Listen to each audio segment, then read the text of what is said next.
Have you ever felt like there's something else going on? Like a secret group pulling all the strings from behind the curtain? It's a huge idea, right? You see it everywhere.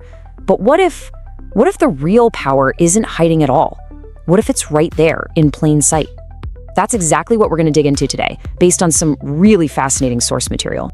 I mean, you've heard this phrase, right? The New World Order. When someone like a president says it, well, that's like throwing gasoline on the fire for conspiracy theories about some hidden elite. And the source material we're looking at today totally gets that. It acknowledges that, yeah, comments like this are exactly what gets people thinking about a secret plot for world domination. But here's the twist. What if the real story isn't some cloak and dagger secret plot? What if it's more about an open ideology? An idea that isn't whispered in secret meetings, but is actually promoted out in the open every single day, right under our noses. Okay, so to really wrap our heads around this, we gotta first break down how a classic conspiracy theory is actually put together. Our source says it all comes down to one thing: how you connect the dots. Take a look at this. The source points to charts exactly like this one, which is from way back in 1921.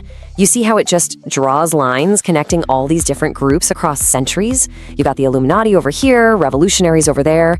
It's the classic move, right? You present these similarities, these supposed connections, and you say, see, it's all one big continuous plot. But, and this is the killer point from our source, the critique is that these connections, they're not based on solid, hard evidence. They're based on inference. It's basically a hunch. The source says, look, some of the individual facts might be right, but there is zero actual proof that all these groups were secretly working together on some grand master plan. It's a huge leap of faith. And that really gets to the heart of the problem, doesn't it? If your whole method is just drawing lines between any two groups that have something in common, well, how could anyone ever prove you wrong? You can't. The whole approach is flawed from the get-go because it's confusing these things look similar with these things are secretly connected. All right, let's take this idea and apply it to a real-world example. A huge one, actually, that our source material focuses on: the creation of the Federal Reserve. I mean, this is ground zero for so many of these theories. So, on the one hand, you've got the conspiracy narrative, which I'm sure you've heard. It's this dramatic story of a secret meeting on a remote island, Jekyll Island, where a bunch of elite bankers supposedly hatched this illegal plot to grab control of the entire nation's money supply, all for their own personal gain, of course. But then, our source comes in and just flips that whole story on its head. It says, okay, yeah, the meeting was secret, no question. But the plan that resulted from it, that was debated out in the open, in public, for everyone to see. And here's the really crucial part of the argument. By getting so obsessed with the secret origin story, we totally miss the real issue, the actual, observable, and often damaging policies the Fed has put into place over the years. And that brings us right to the absolute core of the source's thesis. The argument is that the most powerful force shaping our world isn't some secret hidden plot. No, it's a shared ideology of global management that's being pushed by a very powerful group of people, completely and totally out in the open. Now check out this chart. It kind of looks like those conspiracy charts from before, doesn't it? And that's on purpose.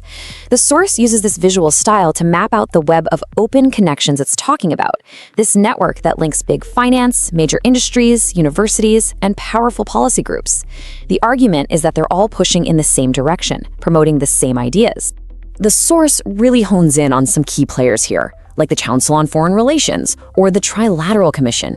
It argues that these organizations are basically the central hubs for this whole ideology. And the kicker is, you don't have to guess what they think. Their own reports and publications openly talk about the need for more central planning and more control over the global economy. So, how do you get people on board with these ideas? Well, according to the source, it's all in the language you use. It's about framing. Take a word like interdependence. Sounds pretty harmless, right? But the source argues it's used to make our interconnected world sound kind of scary and risky, which then makes it seem totally reasonable that we need a small group of managers or experts to handle it all. It's a lot easier to swallow than saying, hey, we want to centrally control everything. Here's another great example: positive adjustment. I mean, who could be against something positive? But again, the source claims this is just fancy bureaucratic talk for massive wealth transfer programs.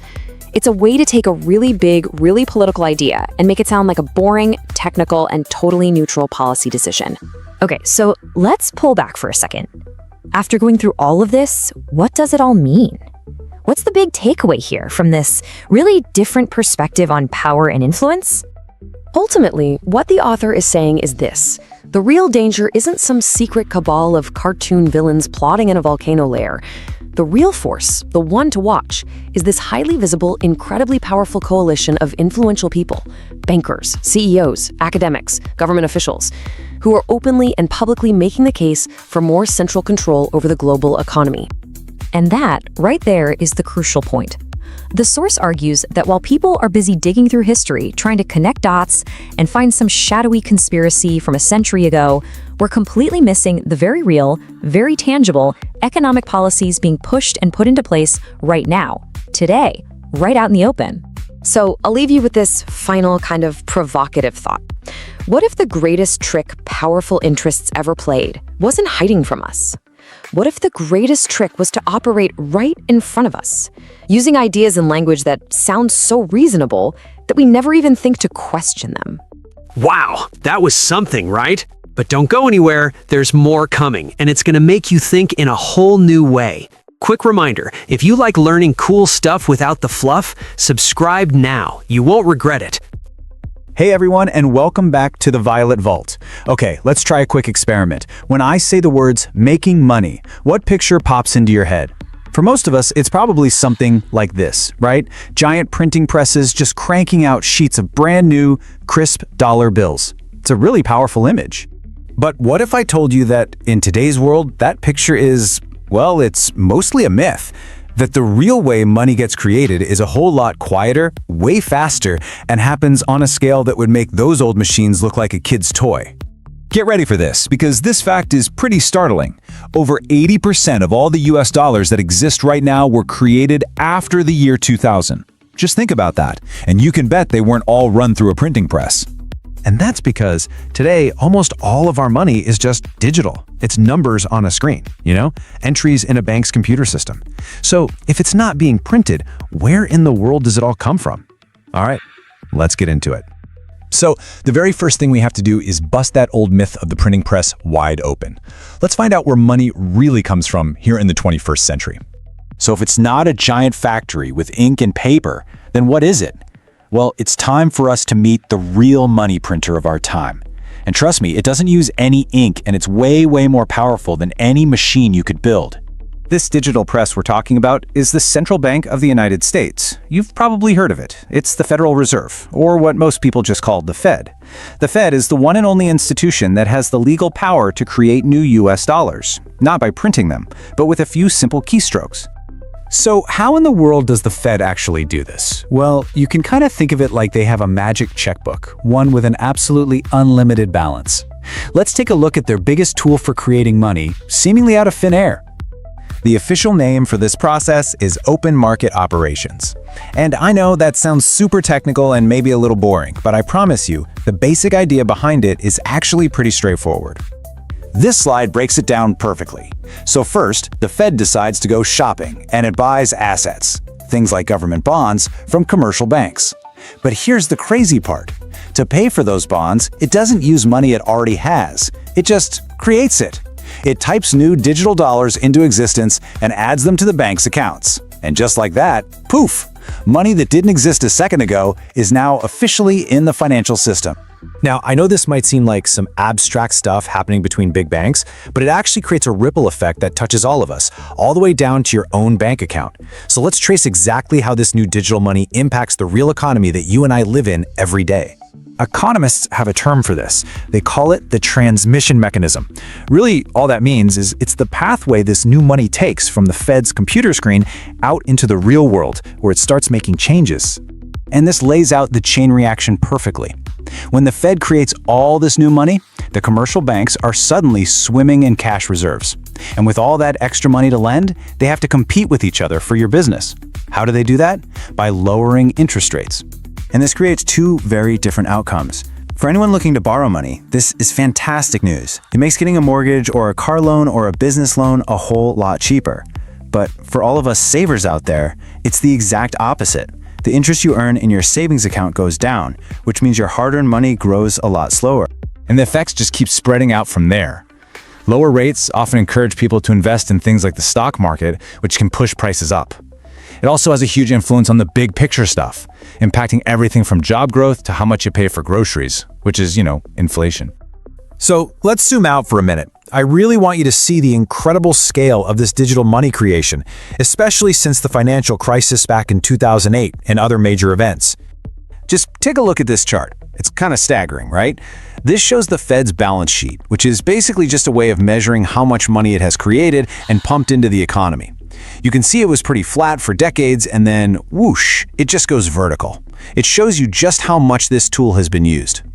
Now, it's really important to remember that even though these tools are incredibly powerful, using them on this massive scale is still kind of new. That means that even the top experts in the world are still debating the full, long-term consequences of all this, trying to figure out if the benefits outweigh the potential costs and risks down the road. And this all brings us to one last really crucial question we all need to think about. As we use physical cash less and less and our entire financial world becomes almost completely digital, who should get to decide how this system works? Who holds the keys to that digital printing press? It's a huge question with no easy answers. So I'd love to know what you think. Let me know down in the comments. What's your biggest takeaway from all this? I always love hearing from you. Wow, that was something, right? But don't go anywhere, there's more coming, and it's going to make you think in a whole new way. Quick reminder, if you like learning cool stuff without the fluff, subscribe now. You won't regret it. All right, welcome back to the Violet Vault. Today, we're going to pull back the curtain on one of the biggest mysteries in finance, this invisible engine that drives our economies to these incredible euphoric highs, and then seemingly out of nowhere sends them crashing right back down. It's a cycle that has shaped our world for centuries. So why do economies crash? And look, this isn't just some textbook question, right? This stuff affects our jobs, our retirement accounts, our families' futures. The weirdest part is it's not just one or two people making bad decisions. It's like entire industries filled with thousands of really smart, experienced people all make the same exact mistake at the same exact time. How on earth is that even possible? So here's how we're going to break it all down today. First, we'll look at this economic roller coaster itself. Then we're going to uncover a pretty controversial theory about a single flawed signal that might be causing all the trouble. We'll see how that signal creates a massive boom, why that boom almost has to lead to a bust, and finally, we'll get into some really powerful unintended consequences that go way beyond just money. That really is the heart of the mystery, isn't it? A crash isn't just a few companies going under. It's a systemic failure. It's thousands of entrepreneurs, investors, and regular people all betting big on projects that turn out to be completely unsustainable. It's almost as if they were all navigating with the same faulty map, all driving full speed towards the same cliff. The real question is, who drew the map? Well, one fascinating and powerful explanation comes from something called the Austrian business cycle theory. Now, stick with me here. This framework argues that these massive, widespread errors aren't just random bad luck. No, they are systematically caused by a powerful but deeply flawed signal right at the heart of our economy, the interest rate. Okay, so to really get this, you have to understand that there are basically two different interest rates at play. On one side, you have the natural rate of interest. You can think of this as the organic, true reflection of what we as a society are actually saving versus spending. Then you have the market interest rate. This is the one you see on the news, and it's heavily influenced by central banks. The whole theory we're talking about today really kicks in when these two signals get out of whack. And to see why that's so important, we need to talk about a quirky but crucial concept, roundaboutness. Okay, imagine you want to catch fish. The fastest, most direct way is to just spend a day building a simple little canoe. But what if you spent 5 years and millions of dollars building a massive high-tech factory to produce a whole fleet of fishing trawlers? That is a highly roundabout process. It takes way more time, way more capital, but the eventual payoff is huge. Here's the key. You can't build that factory without a huge pool of real savings to fund it. And this is where it all starts to go wrong.